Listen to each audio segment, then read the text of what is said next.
புரட்சி தலைவியின் பிறந்த நாளையொட்டி திருச்சி மேல சிந்தாமணி பகுதியில் அதிமுகவினர் சார்பில் அசைவ உணவு மற்றும் நலத்திட்ட உதவிகள் வழங்கப்பட்டது.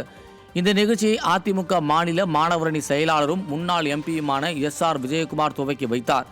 இந்நிகழ்வில் திருச்சி புறநகர் தெற்கு மாவட்ட கழக செயலாளரும் முன்னாள் எம்பியுமான குமார், திருச்சி மாநகர் மாவட்ட கழக செயலாளரும் முன்னாள் துணை மேயருமான சீனிவாசன், கழக அமைப்பு செயலாளரும் முன்னாள் அரசு தலைமை கொறடாவுமான முன்னாள் MP ரத்னவேல் உள்ளிட்ட பலர் பங்கேற்றனர்.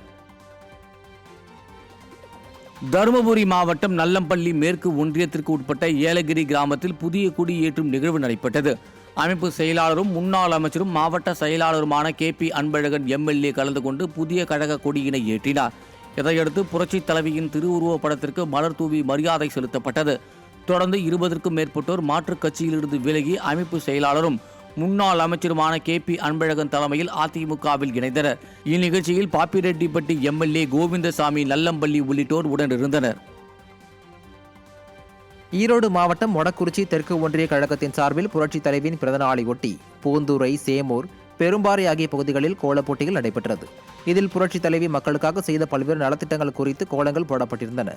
பின்னர் முன்னாள் அமைச்சர் KV ராமலிங்கம், முன்னாள் சட்டமன்ற உறுப்பினர் VP சிவசுப்பிரமணி உள்ளிட்டோர் கலந்து கொண்டு வெற்றி பெற்றவர்களுக்கு பரிசுகளை வழங்கினர். பெரம்பலூர் மாவட்டத்தில் புரட்சி தலைவியின் 76வது பிறந்தநாளை முன்னிட்டு வேப்பூர் வடக்கு மற்றும் தெற்கு ஒன்றியத்தின் சார்பாக பள்ளி மாணவிகள் மற்றும் பொதுமக்களுக்கு அன்னதானம் வழங்கப்பட்டது.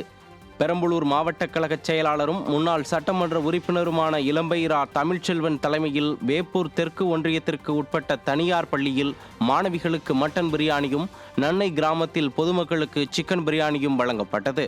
இந்நிகழ்வில் வேப்பூர் முன்னாள் நாடாளுமன்ற உறுப்பினர் சந்திரகாசி உள்ளிட்டோர் கலந்து கொண்டனர்.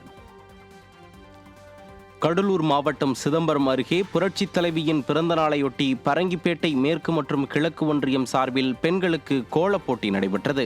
இந்த கோலப் போட்டியில் வெற்றி பெற்ற பெண்களுக்கு கடலூர் கிழக்கு மாவட்ட செயலாளரும் சிதம்பரம் சட்டமன்ற உறுப்பினருமான KA பாண்டியன் பரிசுகளை வழங்கினார். நிகழ்ச்சியில் ஏராளமான கழக நிர்வாகிகள் கலந்து கொண்டனர். திருவண்ணாமலை மாவட்டம் ஆரணி அருகே SV நகரம் கிராமத்தில் புரட்சி தலைவியின் பிறந்தநாளையொட்டி பொதுமக்களுக்கு அன்னதானம் வழங்கும் நிகழ்ச்சி நடைபெற்றது. இதில் கலந்து கொண்ட முன்னாள் அமைச்சரும் ஆரணி சட்டமன்ற உறுப்பினருமான சேவூர் S ராமச்சந்திரன் பொதுமக்களுக்கு அன்னதானம் வழங்கினார். இந்த நிகழ்ச்சியில் கழக நிர்வாகிகள் ஏராளமானோர் கலந்து கொண்டனர்.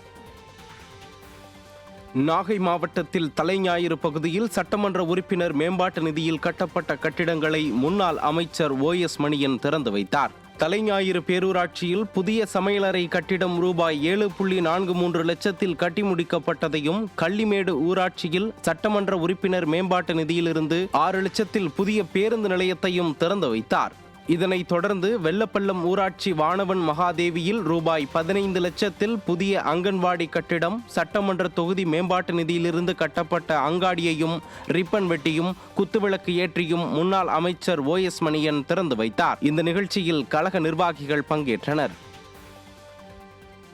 ஈரோடு மாவட்டம் பவானி சட்டமன்ற தொகுதிக்கு உட்பட்ட பகுதிகளில் வளர்ச்சி திட்ட பணிகள் பூமி பூஜையுடன் தொடங்கியது. கூத்தம்பட்டி, பெரமச்சி பாளையம் உள்ளிட்ட பகுதிகளில் வடிகால், தார் சாலை ஆகியவை அமைப்பதற்காக சட்டமன்ற மேம்பாட்டு நிதியில் இருந்து 30 லட்சம் ரூபாய் ஒதுக்கப்பட்டுள்ளது. இந்த நிலையில் வளர்ச்சிப் பணிகளை முன்னாள் அமைச்சரும் MLA-வுமான KC கருப்பணன் பூமி பூஜை செய்து துவக்கி வைத்தார். மேலும் அப்பகுதி மக்களின் குறைகளையும் கேட்டறிந்தார்.